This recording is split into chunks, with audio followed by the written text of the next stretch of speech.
नमस्कार, मी स्वाती तुमचं आपल्या टेस्टी किचनमध्ये खूप खूप मनापासून स्वागत करते.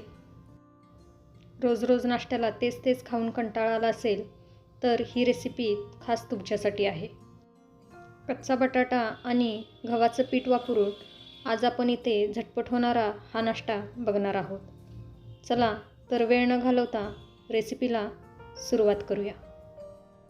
त्यासाठी मी इथे 3 मीडियम साईजचे बटाटे स्वच्छ धुवून घेतलेले आहेत. या 3 बटाट्यांसाठी मी येथे 1 कांदाही घेतलेला आहे.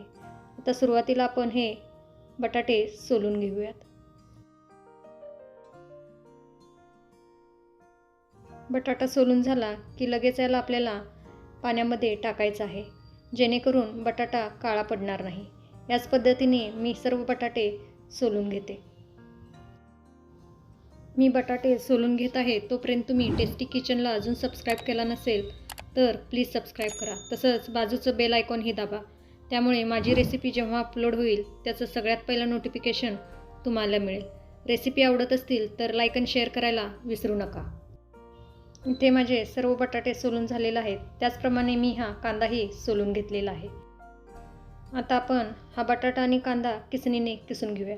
त्यासाठी आपल्याला किसणी मोठी न वापरता अशी बारीक होल असलेलीच किसणी वापरायची आहे आणि त्याने हा कांदा आणि बटाटा आपल्याला किसून घ्यायचा आहे.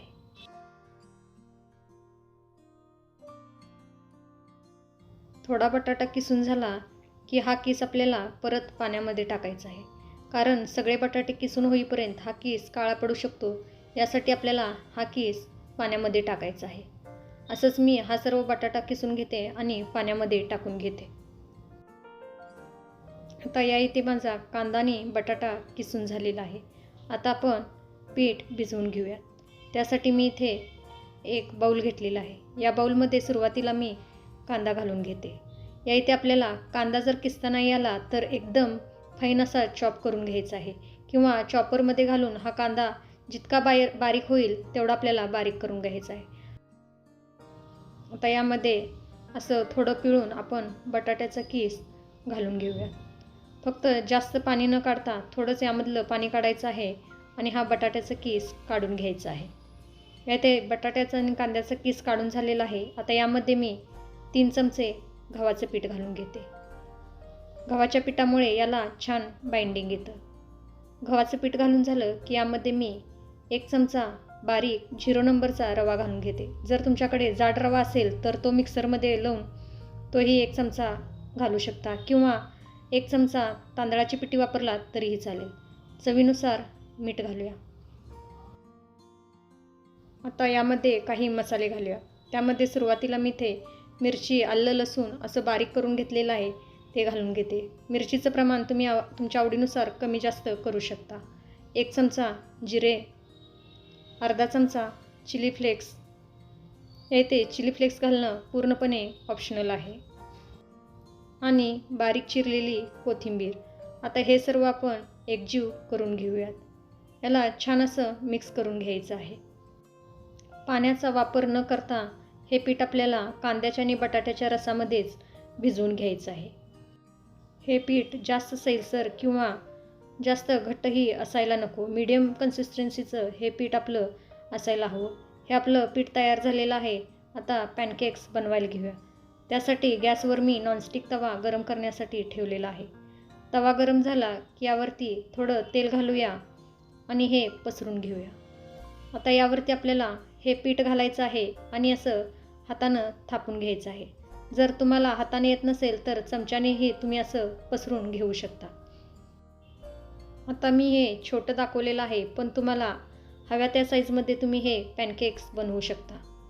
आता याला थोडा वेळ असंच ठेवायचं आहे आणि नंतर याच्या भोवतीनं आपल्याला तेल सोडायचं आहे आणि वरची बाजू पूर्ण सुकली की मग याला पलटी मारायचं आहे आणि दुसऱ्या बाजूनीही याला खरपूस भाजून घ्यायचं आहे. या इथे तुम्ही बघू शकता वरती थोडं सुकायला सुरुवात झालेलं आहे. आता हे असं सुकलं की याला अलगद असं उचलायचं आहे आणि पलटून याला दुसऱ्या बाजूनेही भाजून घ्यायचं आहे. तुम्ही बघू शकता हे किती छान असं भाजलं गेलेलं आहे आणि याला कलरही किती छान आलेला आहे. तर याला दुसऱ्या बाजूनेही 1 2 ते 3 मिनटं भाजून घ्यायचं आहे. हे दुसऱ्या बाजूनेही भाजून झालेलं आहे, तुम्ही बघू शकता. आता हे मी काढून घेते.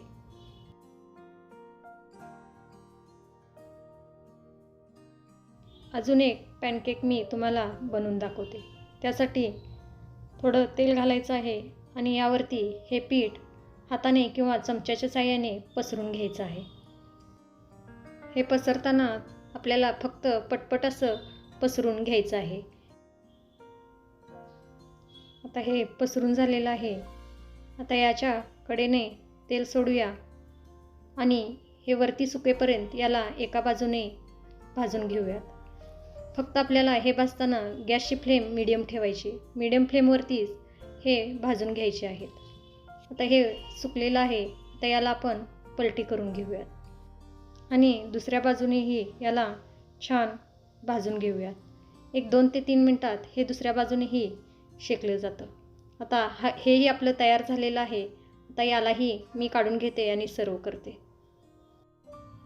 हा तयार झाला आपला कच्च्या बटाट्यापासून आणि गव्हाच्या पिठापासून झटपट असा नाश्ता. तोच जर नाश्ता खाऊन कंटाळा आला असेल तर ही रेसिपी तुम्ही नक्की ट्राय करा. हे तुम्ही टोमॅटो सॉसबरोबर, शेजवान सॉसबरोबर किंवा दह्याबरोबर खाऊ शकता. असंच खाल्लं तरीही हे खूप छान लागतं. एकदम जबरदस्त अशी याची टेस्ट आहे. ही रेसिपी तुम्ही घरी ट्राय करा आणि मला कमेंटमध्ये नक्की सांगा. रेसिपी आवडली असेल तर लाईक आणि शेअर करायला विसरू नका.